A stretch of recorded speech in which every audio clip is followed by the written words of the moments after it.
Salam sejahtera dan salam Sarawak sayang bersama saya Janet Bennett. Memulakan berita malam mengenai Premier Sarawak, Datuk Petinggi Tan Sri Dr. Abang Abdul Rahman Zuhari, Tun Datuk Abang Hopeng menerima 2 kunjungan hormat di pejabatnya di Wisma Bapa Malaysia Kuching pada Jumaat. Kunjungan pertama daripada Persatuan Kontraktor Melayu Malaysia Cawangan Negeri Sarawak PKMM Sarawak yang diketuai Penasihat PKMM Sarawak Datuk Dr. Zaidel Suhaili serta Yang di-Pertuan PKMM Sarawak Datuk Ismail Suud. Antara perkara yang dibincangkan semasa kunjungan hormat tersebut termasuk cadangan untuk menjadikan beberapa bahagian bangunan sebagai pusat inkubator dan bimbingan usahawan PIBU serta beberapa perkara lain yang berkaitan. Selepas itu, Premier Sarawak menerima kunjungan daripada Pesuruhjaya Polis Sarawak Datuk Muhammad Azman Ahmad Sapri serta rombongan. Menurut Datuk Muhammad Azman, kunjungan hormat kira-kira 2 jam itu untuk memberi taklimat berkenaan keadaan semasa keselamatan dan ketenteraman awam di Sarawak. Dan ini merupakan satu taklimat bulanan yang diberikan oleh PDRM kepada Sarawak untuk menunjukkan dan memberikan sumbangan PDRM kepada Sarawak dan juga untuk memastikan bahawa keadaan keselamatan dan ketenteraman di Sarawak ini dalam keadaan yang aman dan terkawal.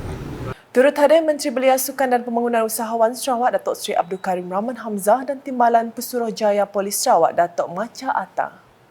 Laporan seterusnya mengenai perkembangan persidangan Dewan Rakyat, Jabatan Kebajikan Masyarakat JKM telah berjaya menganjurkan sebanyak 70 program Disability Equality Training DET melibatkan hampir 3,000 peserta dalam usaha meningkatkan kefahaman dan penerimaan masyarakat terhadap orang kurang upaya OKU sekaligus memberi pendedahan tentang isu ketidakupayaan. Menteri Pembangunan Wanita, Keluarga dan Masyarakat KPWKM Datuk Seri Nancy Sukri berkata penganjuran menerusi Jabatan Pembangunan Orang Kurang Upaya JPOKU itu dilaksanakan secara berkala sejak tahun 2018 sehingga 2022 kepada kementerian dan agensi kerajaan serta syarikat berkaitan kerajaan GLC. Sehubungan itu, ujarnya Jabatan Perkhidmatan Awam JPA mengeluarkan Pekeliling Perkhidmatan Bilangan 16 tahun 2010 iaitu pencapaian dasar 1% ruang pekerjaan dalam perkhidmatan awam kepada OKU. Suka saya maklumkan bahawa Kementerian Pembangunan Wanita, Keluarga dan Masyarakat dan agensi-agensi di bawahnya memiliki peratusan kaki tangan OKU sebanyak 2.16%, iaitu melebihi daripada dasar 1% yang disasarkan oleh JPA. Datuk Seri Nancy berkata demikian dalam persidangan Dewan Rakyat pada Rabu. Menyentuh mengenai Akta Pindaan OKU pada tahun 2008 yang dibangkitkan oleh Ahli Parlimen Tumpat Datuk Mumtaz Madnawi dan Ahli Parlimen Rantau Panjang Ustazah Datuk Siti Zalilah Muhammad Yusof, beliau maklumkan bahawa pada masa kini KPWKM sedang meneliti cadangan pindaan kepada akta yang diterima daripada pelbagai pihak berkepentingan. Menurutnya, penelitian itu dilaksana pada tahun 2022 menerusi 4 sesi bengkel semakan akta tersebut. Dalam hal ini, pasukan petugas khas semakan Akta Orang Kurang Upaya OKU 2008 telah dilantik untuk mengenal pasti peruntukan Akta Orang Kurang Upaya 2008 yang memerlukan pindaan atau penambahbaikan. Ia dianggotai pegawai kementerian serta jabatan berkaitan, pertubuhan bukan kerajaan NGO dan ahli-ahli akademik bagi tempoh 2 tahun bermula 13 Februari 2023 ini sehingga 12 Februari 2025. Menyentuh perkara lain, Datuk Seri Nancy berkata kementeriannya menerusi Lembaga Penduduk dan Pembangunan Keluarga Negara LPPKN telah menawarkan pelbagai program pendidikan keibubapaan dan kekeluargaan yang dilaksanakan melalui LPPKN negeri di seluruh negara. Katanya ia bagi memberi peluang penyertaan yang menyeluruh ke dalam program-program yang dianjurkan oleh LPPKN.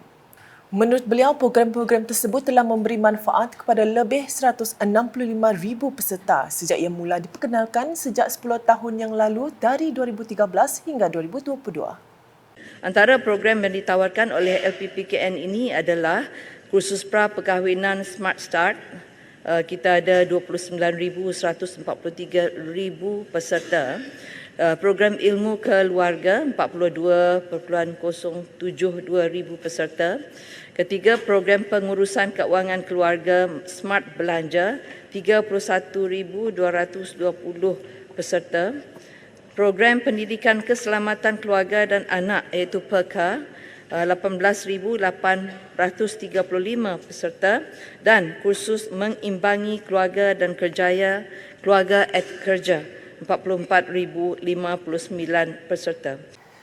Selain itu, Datuk Seri Nancy memberitahu program-program berkenaan juga mampu untuk disertai oleh pelbagai latar belakang ekonomi dengan kadar bayaran yang dikenakan adalah amat munasabah berdasarkan peraturan yuran dan cas yang ditetapkan di bawah Akta Penduduk dan Pembangunan Keluarga 1966 Pindaan 2006.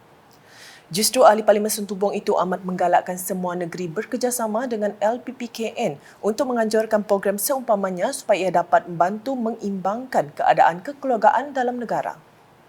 Beralih ke paparan berikut, pendidikan latihan teknikal dan vokasional TVET memainkan peranan yang penting dalam melengkapkan lepasan sekolah dengan kemahiran yang khusus. Timbalan Menteri Pendidikan Inovasi dan Pembangunan Bakat MEITD Datuk Francis Harden Hollis berkata, pendidikan TVET penting untuk lepasan sekolah yang tidak dapat melanjutkan pelajaran ke universiti. We organize this one is to create awareness of the importance of TVET for our school leavers. After Form 5, tingkatan 5, there are students who are unable to pursue their study, to enter university, to get their diploma or degree. So these are the school leavers and Form 5, after Form 5. So we want to give them opportunity so that they can have this specialized training opportunity for them to get a certificate so that they are employable by the industry, the present industry. So we create this one not only for rural school, but of course to all the students who are unable to pursue their study further. Beliau berkata demikian pada sidang media persidangan Brunei Darussalam, Indonesia, Malaysia, Philippines East Asians Growth Area BIMYAGA TVET 2023 ketiga di sini pada Jumaat. Datuk Francis menegaskan bahawa semua graduan pendidikan TVET harus bersiap sedia untuk semua industri terutamanya di Sarawak, Malaysia dan luar negara. Katanya lagi, MEITD akan melatih lebih ramai graduan pendidikan TVET yang kemudiannya boleh bekerja di Indonesia atau Brunei, bukan sahaja di Malaysia.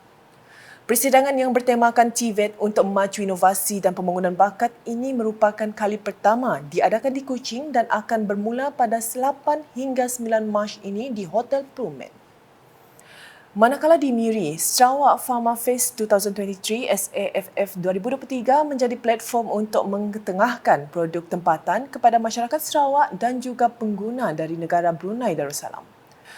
Menurut Timbalan Menteri Pertanian dan Keterjaminan Makanan Chan Foo Hin, majoriti daripada 40 usahawan yang berniaga di program tersebut merupakan usahawan Sarawak yang mengeluarkan produk buatan tempatan.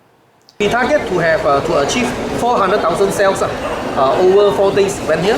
So we hope that because Miri is very nearby to Brunei, so we hope that this is the gateway for us to promote our local product to our dear friends ASEAN Brunei. Beliau berkata demikian ketika ditemui pemberita selepas majlis perasmian SAFF 2023 di Biri pada Khamis. Sementara itu, Chan memberitahu SAFF 2023 turut menjadi medium untuk pihak berminat membuat padanan perniagaan bersama dengan usahawan Sarawak. So maksudnya dia bukan sahaja satu jualan, satu pameran sahaja, okay? So orang yang berminat untuk berjumpa dengan usahawan memang boleh buat business matching di sini dan Pharma selalu bersedia untuk membantu dalam hal-hal begitu. Katanya lagi, penganjuran program seumpamanya penting bagi mengetengahkan hasil tambah nilai, membabitkan produk pertanian selaras dengan visi Sarawak untuk menjadi pengeksport makanan bersih ke seluruh Malaysia dan juga luar negara menjelang tahun 2030. Pelbagai aktiviti menarik disediakan sepanjang 4 hari penganjuran SAFF 2023 iaitu dari 23 hingga 26 Februari ini di Bintang Mega Mall Miri. Di Bintulu pula, pembinaan laluan penjalan kaki berbumbung yang menghubungkan Jejantas ke Sekolah Menengah Kebangsaan SMK Bandar Bintulu sedang giat dijalankan dan dijangka siap sepenuhnya pada Mei 2023.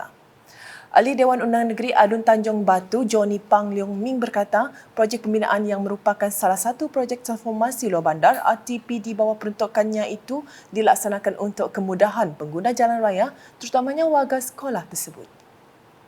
Dedahnya, beliau telah melakukan pembincangan bersama pihak sekolah dan juga Persatuan Ibu Bapa dan Guru PIBG untuk membina pejalan kaki berbumbung ini bagi menyediakan laluan pejalan kaki yang berteduh dan lebih selamat pada murid-murid terutamanya semasa hari hujan. Beliau berkata demikian ketika melakukan tinjauan ke tapak projek tersebut di sini pada Jumaat. Jelas Johnny lagi, terdapat segelintir murid yang gemar melangkau pembahagi jalan untuk menyerbangi jalan tanpa menggunakan jejantas dan kelakuan ini amat membahayakan. Justru beliau telah berbincang dengan pihak JKR untuk menambah ketinggian pagar pembahagi jalan selain menyarankan orang ramai, terutamanya warga sekolah SMK Bandar Bintulu, menggunakan jejantas sedia ada untuk keselamatan. Keperkembangan Sukan, Persatuan Sepak Takraw Negeri Sarawak PSS dengan kerjasama Perbadanan Sukan Sarawak SSC akan menganjurkan kejohanan Liga Sepak Takraw Kenyalang KSL pada 25 hingga 26 Februari ini bertempat di Dewan Serbaguna Perbadanan Stadium Negeri Sarawak. Menurut Presiden PSS Datuk Ismail Abang Saufi, kejohanan ini diadakan bagi mengenal pasti pemain yang berpotensi di peringkat bahagian dan negeri untuk diserap dalam skuad elit Sarawak di kejohanan yang lebih tinggi. Jadi keseluruhan sebanyak 177 pasukan telah mengambil bahagian dalam KSL 2022. Seramai 1,239 pegawai, jurulatih dan pemain yang mengambil bahagian dalam KSL. Grand Final akan diadakan pada besok hari, yaitu 25 dan 26 hari Ahad, bertempat di Dewan Serbaguna. Beliau berkata demikian dalam sidang media di Pusat Akuatik pada Lela Lindong di sini pada Jumaat. Pada edisi kali ini, setiap zon dikehendaki mengadakan pemilihan pemain bagi mewakili zon masing-masing dan menghantar 2 regu terbaik mereka dengan had umur pemain 35 tahun ke bawah. Penganjuran KSL Grand Final 2022 dianjakkan pada tahun ini ekoran beberapa perkara yang tidak dapat dielakkan. Johan akan merangkul wang tunai berjumlah RM3,000, naib Johan RM2,000 dan tempat ketiga RM1,000. Sekian edisi malam bersama saya, Janet Bennett. Berita lebih lanjut boleh didapati di semua platform media sosial UKAS, masuk portal ukas.sarawak.gov.my dan UKAS channel di YouTube. #menjawab fakta, salam UKAS.